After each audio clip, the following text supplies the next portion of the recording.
Good day, Kamaster! Welcome sa BMI Motolite YouTube channel.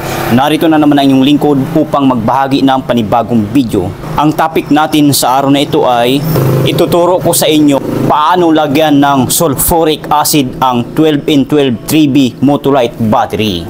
So meron tayong battery dito na Motolite MCB 12N12. Ayan po. 12N12 3B Motolite MCB. Ayan po.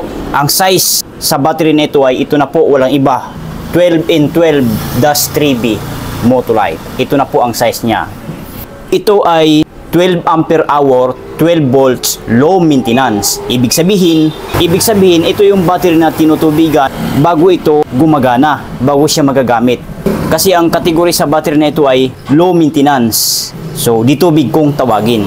So, madalas ginagamit ito sa mga pangkuryente ng isda, pang-ilaw-ilaw sa laut, sa karagatan baga. Ito ang battery na binibili ng tao sa market. So, ito ay brand new ha. Ayan, brand new. Andito yung kanyang karton, ay nakakarton pa. Ayan, bagong-bago ito ha. Ayan. May kasama siyang tornilyo. Ayan. At may kasama po palang hose ito sa ilalim oh. So, brand new ito ha. Ito ay binili na ng ating customer. Iniwan lang dahil lalagyan ko pa ng tubig. Babalikan na lang daw niya. So ngayon atin ito ngayon gagawin. Isishare ko sa inyo kung paano nga ba ito lagyan ng sulfuric acid battery solution. Pwede nyo rin ito gayahin, pwede rin hindi. Nasa sa inyo, discard nyo na po. Basta magbigay lang ako ng tips, idea, tutorial kung paano nga ba lagyan ng sulfuric acid o battery solution ang 12N12 3B Motolite na brand new. Hindi brand new. So start na tayo. Huwag natin patagalin. So first thing natin gagawin, kumuha muna kayo ng long nose. Ito po. Long nose ang tawag dito. Para alisin natin itong mga takip niyang dilaw. 6 na takip to eh. Yan.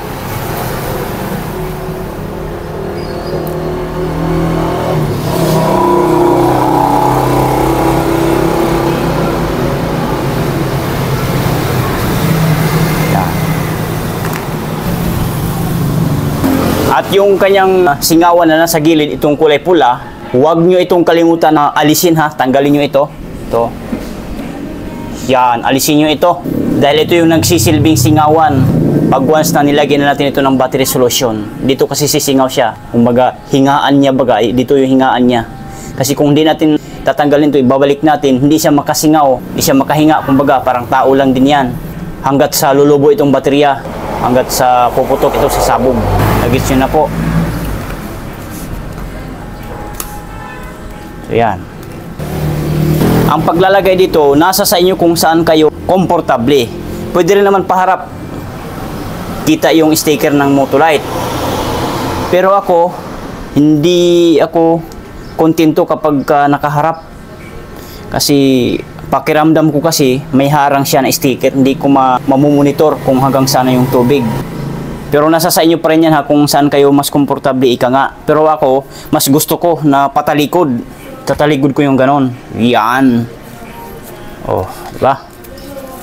Talikod siya. Kasi, wala siyang harang, diba? Plain lang siya, diba? Puting-puti. Kitang-kita natin ang daloy ng tubig natin ilalagay, diba? So, ang ilalagay dyan, tandaan natin, huwag kalimutan ha. Battery solution or sulfuric acid, ito ang itsura, ayan. Battery solution ito ha, sulfuric acid, ayan. 1.250 SG. Ibig sabihin, 1250 specific gravity. Yan.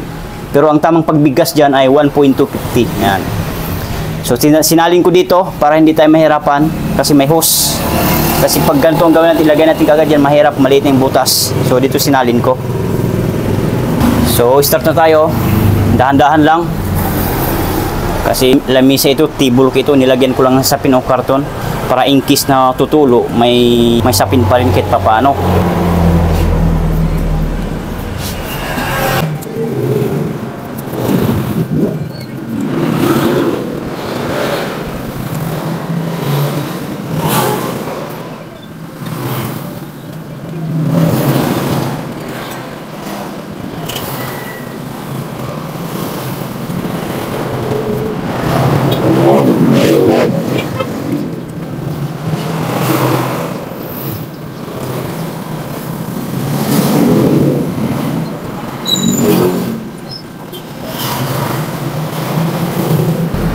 So ubos na, dadagdagan natin ito.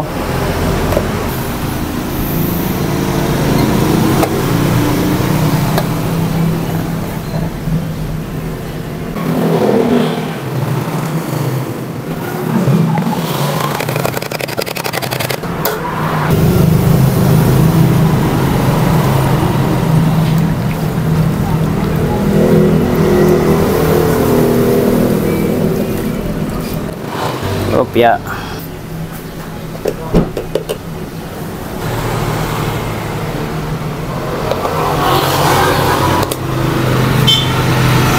Then salin na natin.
So ayan, tapos na natin nalagyan ng sulfuric acid or battery solution. So titigan na mabuti kung hanggang saan ang level ng tubig niya. Ilapit ko ang camera ng husto, itutok ko para makita niyo na mabuti. I-adjust ko lang para matitigan niyo na mabuti. Ayan. Yan. Pansinin niyo. Oh. Galawin ko, halugin ko. Oh. Di ba? Hanggang dyan lang po ang kanyang tubig. Yan o. Yung mga guhit na ito. Yan. O yan. Kailangan pantay sila ha. Pari-parihas baga. Kasi may 6 na division ito. Parang divider baga. 1, 2, 3, 4, 5, 6. Ibig sabihin may mga ano yan. May mga harang baga. Harang-harang. Hindi siya pinag-isa. May harang. Kung ito lang lalagyan mo ng tubig, ito lang yung malalagyan. Itong mga to ay hindi. Kaya isa-isahin mo siya paglagay ng sulfuric acid or battery solution. So ngayon, kailangan bawat kwarto, iparehas mo, ipantay mo ang sukat ng tubig baga. Yan, parehas mo. Para maganda ang karga at daloy ng kuryente sa battery. So ikutin natin kasi nandun sa likod yung kanya lower level at saka upper level. Yan. Ikutin natin ha. Yan. O, di ba? O yan, nandito. O, dyan yung upper at sa lower level. Ayan. Sa upper, may guhit siya. Ayan. Hanggang dyan lang po ang tubig. Yan, sa guhit na ito. Kung lalagpas ng kaunti, okay lang makalagpas ng kaunti. Basta wag nyo na ibot dito sa tuktok. Sa tuktok na ito. Ito sa itim. Wag nyo nang iabot ang tubig dyan ha. Tandaan natin palagi yan. Kasi over na po yan. Kung baga magtatagas na yan sa sobrang daming paglagay nyo ng tubig. Ito kung i-charge nyo pa, wala na. Tatagas yun sa simento. Sayang din, matatapon lang din. Kaya much better po na sundin nyo po ang sinasabi ko. Kasi para din po sa ikakabuti nating lahat ang sinasabi ko eh. Dito sa upper, itong guhit na ito.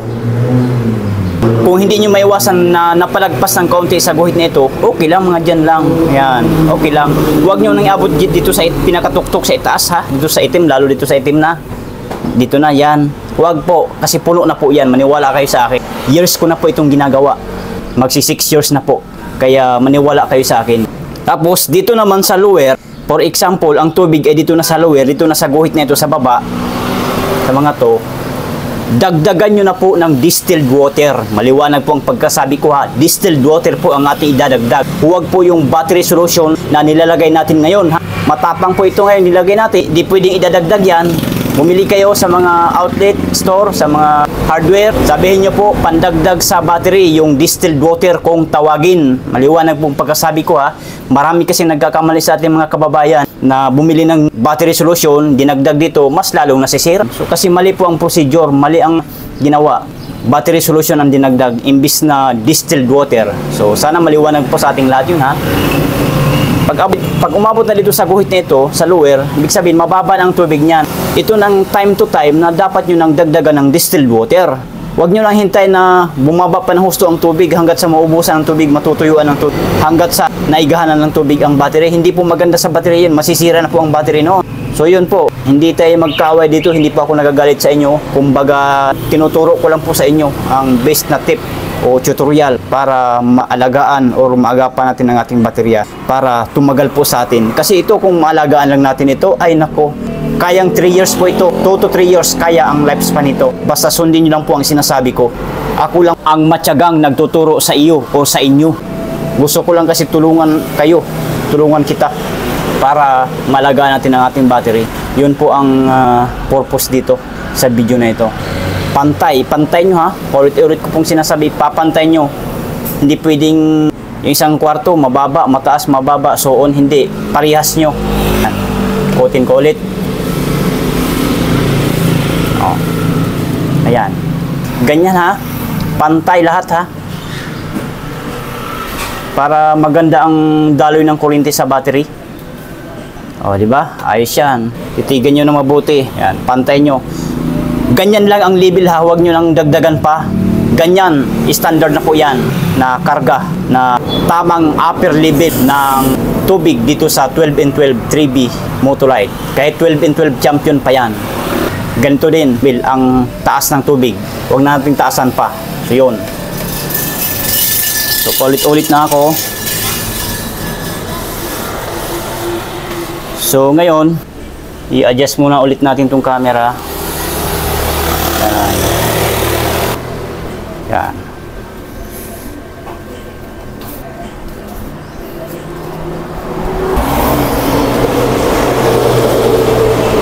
So, bago nyo takpan, punas-punasan nyo muna si ibabaw. Kasi may mga basa siya.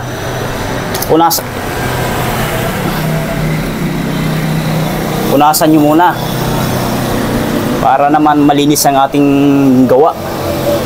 Walang latak dyan. Punasan nyo ng bote. O, pagka napunasan nya, saka nyo takpan. Ang pagtakip nito, idiin nyo lang ha. Diin yan pag ganon. Yan. Okay na yan. Yan. Yan. Yan. Yan. Yan. Diin na yan. Ayos na. So ngayon, try nating i-battery tester kung nagkaroon na nga ba ng karga ito, kung may karga na baga. Sa positive at sa negative. Ayan. As you can see, kamaster, kung makikita at mapapansin natin, 12.36 volt or 12.3 volt ang reading sa voltahe ng battery na ito. So, may karga na siya. Yun nga lang, hindi pa siya full charge. Slight charge pa lang po ang meron sa kanya. Ibig sabihin, may karga na, hindi pa lang full charge. Kasi, ang full charge sa battery ay 12.6 volt. Standard po yun, 12.6 volt. So, ito, kung nagmamadali kayo, gamitin nyo kaagad. I-charge nyo muna sa battery charger ng mga 10 minutes to 15 minutes. Charge nyo muna. Pagkatanggal, pwede nyo na gamitin. Pero kung hindi kayo nagmamadali, hindi nyo naman gamitin kaagad, huwag nyo na lang i-charge ito ha. 45 minutes to 1 hour bago nyo gamitin. Full charge na po yun. Yo. Shout out ka Sir Remy Amol.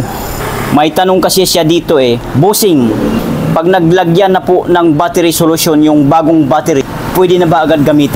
Baguhan lang po. Thank you po.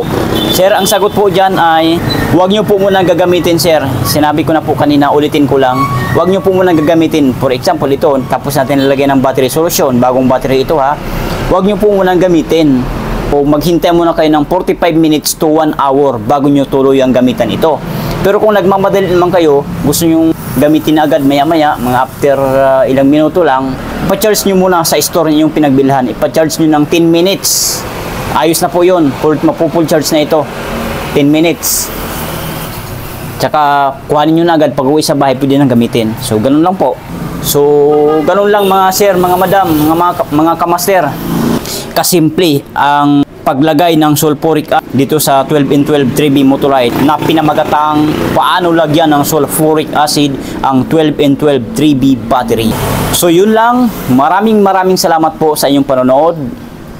And huwag kalimutan mag-subscribe sa ating YouTube channel BMI Motolite. Bye!